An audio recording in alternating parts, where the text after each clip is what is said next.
welcome to Sectors Up Close. I'm Elena Casas. Today we're focusing on Southeast Asia and my guest is Marcelo Carvalho, Head of Global Emerging Markets Research at BNP Paribas.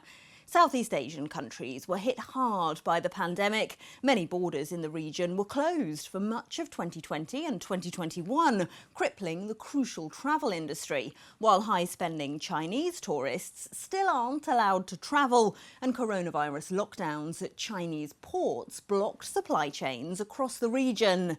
There are now signs of a recovery. Flight capacity in the region has tripled in the last year, key for tourism-dependent countries like Thailand and the Philippines. Other clouds are on the horizon, though, notably the soaring prices of food, fuel and fertiliser following the war in Ukraine, and higher interest rates pushing up the cost of servicing debt in dollars.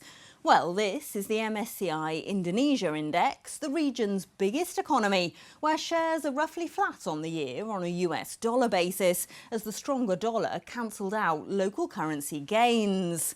And this is the Thailand equivalent. It's around 7% down, although the government there says the revitalised tourism industry will push growth up to over 3% this year.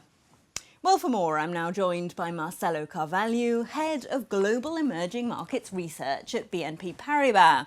Marcelo, hi. Let's start then with food security, with prices soaring, of course, around the world in the wake of the conflict in Ukraine. How exposed are Southeast Asian countries to these higher prices? Look, food price security is really important globally, you're right. Remember that the Arab Spring became on the heels of the pressures we had on prices a few years ago. In the region specifically, we have seen some concerns already, like Indonesia banning export of some items. In the region, luckily for them, we have a consumption basket more biased towards rice rather than wheat, and rice prices have not gone up as much as wheat. However, going forward, we have to watch fertilizer prices that have been going up very strongly because, of course, Russia, Ukraine, Belarus are very big producers and exporters of fertilizers as well. So while price pressures so far have not been as strong in the region as elsewhere, we think this is something definitely that we should be watching going forward. And also, food prices are very important for inflation. Food prices are a very big item of the CPI basket, 20, 30, 40% in the region, much more so than in advanced economies. In recent years, countries in the region have been very dependent on trade with China, haven't they? And much of that has suffered with supply chain problems in the last couple of years. How have countries reacted to that? Are they moving away from trade with China? They have tried to, and they have succeeded to some degree. China, however, is really big globally, but for the region especially. So in particular for the industrial sectors of these economies, particularly countries like Taiwan, for instance, China remains very big, very important. Luckily, we think going forward, if China is able to move away from the very stringent COVID-0 policies now in place, then recovering China should allow better prospects for these countries as well. Let's keep in mind, however, that those policies on zero COVID are unlikely to change dramatically before the Party Congress in China, which is probably going to be around October. If you think, however, about next year, prospects for better Chinese growth should improve, and importantly as well, prospects for tourism in the region. Chinese tourists are very important for the countries in the region, particularly for countries like Thailand, for instance.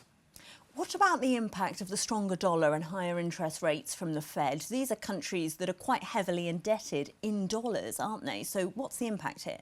So there are a few impacts. So a strong dollar means, of course, weaker currencies against the dollar, which has at least two implications. One is inflation. If prices of things that you import locally, given the weaker currency, if those prices are going up, that is more fuel in the fire of inflation on top of food prices. So that's a concern. That's why central banks in the region are now hiking rates. Korea, and we think Indonesia, Malaysia, Thailand, all of them will be hiking rates going forward. So inflation is one channel of contamination, so to speak. The other channel of transmission is what happens to debt. So if local business or local governments have not just local debt, but they have foreign currency linked debt, dollar debt, of course their debt becomes more expensive. We do think that the dollar is probably too strong. In the long term, it probably weakens against a basket of other currencies. In the near term, though, a stronger dollar definitely puts pressure on the debt dynamics of some of these economies. Given all these challenges then, what's your outlook for Southeast Asia more broadly over the next year or so? So it's a very challenging picture, no doubt, in the near term. The inflation pressures, the food situation, the hiking globally, not just by the Fed, but the ECB as well, and a strong dollar likewise. However, as we go into next year, we do think that prospects should become better if the markets digest this picture of tighter global financial conditions, as well as we hope for better growth numbers in the Chinese economy. Well, thanks so much for that insight, Marcelo Carvalho, Global Head of Emerging Markets Research at BNP Paribas. Well, that's your roundup of Southeast Asia. I'm Elena Casas, and this is Reuters.